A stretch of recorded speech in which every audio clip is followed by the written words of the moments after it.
Hey everybody, welcome back to another painting day. Today I am going to be painting a square bill. It's a 2.5 with some rattles. I had some requests for bluegill patterns. So today I am going to use this technique I've been using with this wire mesh to create a bluegill pattern.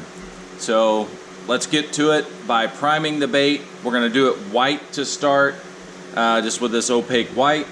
And then we're going to do some layering of colors to give it that unique pattern like we've done with the lava crawl and the citrus shad and those types of things. So here we go.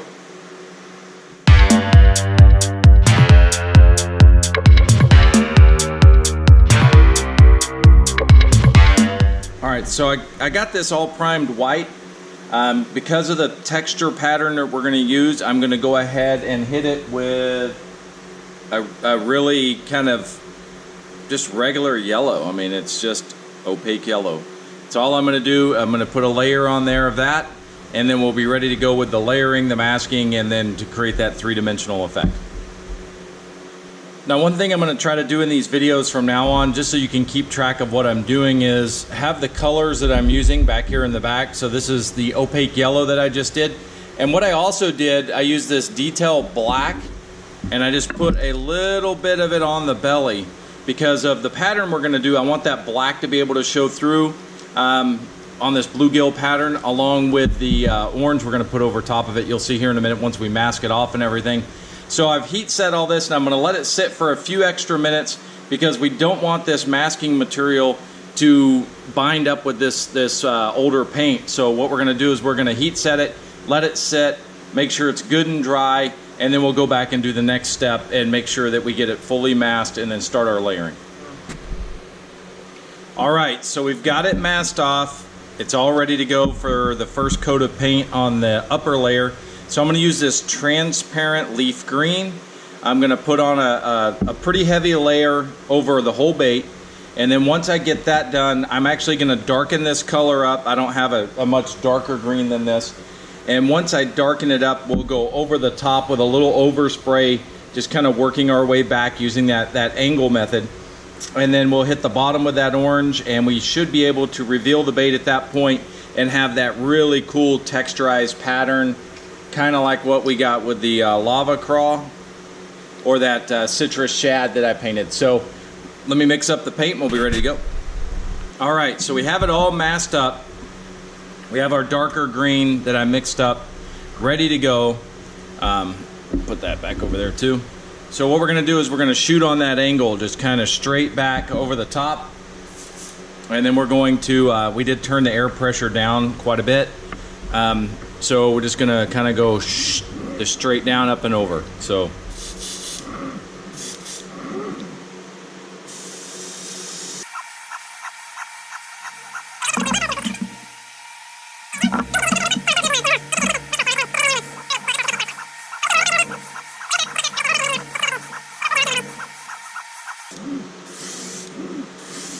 I think that'll about do it. I'm just kind of going to check the sides, make sure we're fairly even.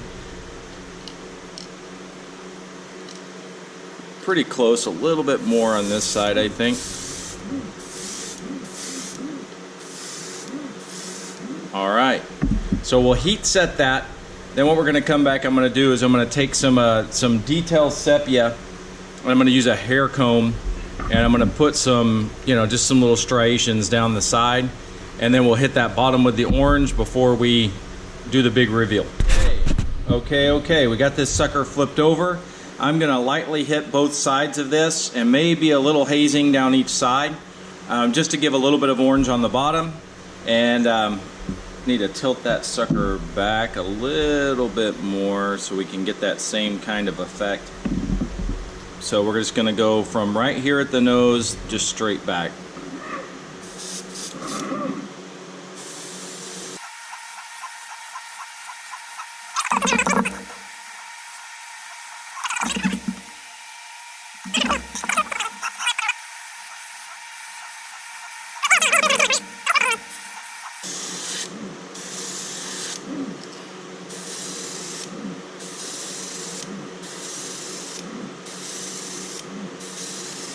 You can hear this thing spitting.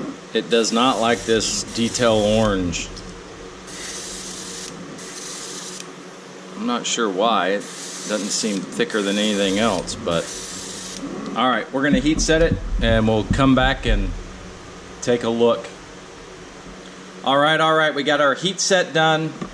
We got that orange on the bottom.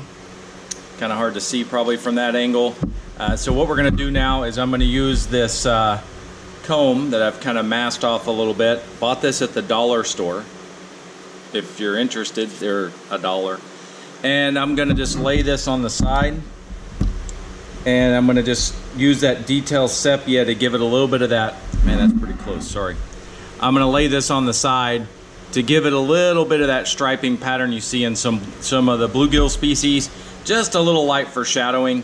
And then we'll come back and heat set everything, and then we can do the peel off and see what we got. Okay, so I'm just gonna lay this kind of like this, straight down. I am not gonna go past the gill plate, so I'm going to scoot it back. Just because the gill plate's right there, and I'm gonna just kind of lightly hit all of that through there. And I'm just gonna start up top here. And there we go. Just that easy, even though I did have a little overspray on the gill plate. Hey, you know what? None of this is perfect, right?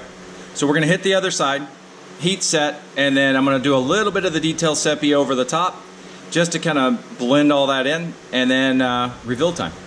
Okay, so we got the heat set done. So I'm gonna pull these things off one by one.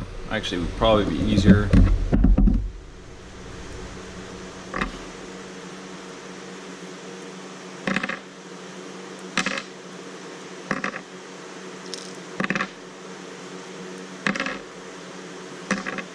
Okay, so there it is, still with the masking on it. So what I'm gonna do is I'm gonna come to the back here. I'm gonna slowly separate the two pieces. Oh, look at that coolness coming through already. All right, pull that away. That's a little caught up, pull that away. Oh, there's some cool smoking right there on the front. Up and over the top and down and off. And let's see what we have. Oh, that is cool. That is really cool. That yellow will give a little bit of flash in the water. That brown really makes it pop with that green shadowing in there. Those stripes, the orange bottom. I dig it. It's almost a camo pattern. The Marine in me really likes the camo idea, but beyond that, I think it's just kind of cool. It's just different. You don't see many things looking like that on the market, that's for sure. All right, so what we'll do is we'll hang this one, we'll get it clear coated, and then we'll get some pictures of it for everybody to see once the clear coat's on. But that's pretty cool, I like it. All right, so I went with a different kind of eye, more of a slitted eye like this, for this sucker here. And look how cool that eye looks on there. I think that'll work really well. It kind of matches the pattern really well. I don't know how it's gonna fish, but I think it looks cool. Definitely that smoky pattern down the sides and on the bottom. That dark black and orange coming together. Yeah, I think it looks cool. Get some clear coat on it, and then we'll see what we got.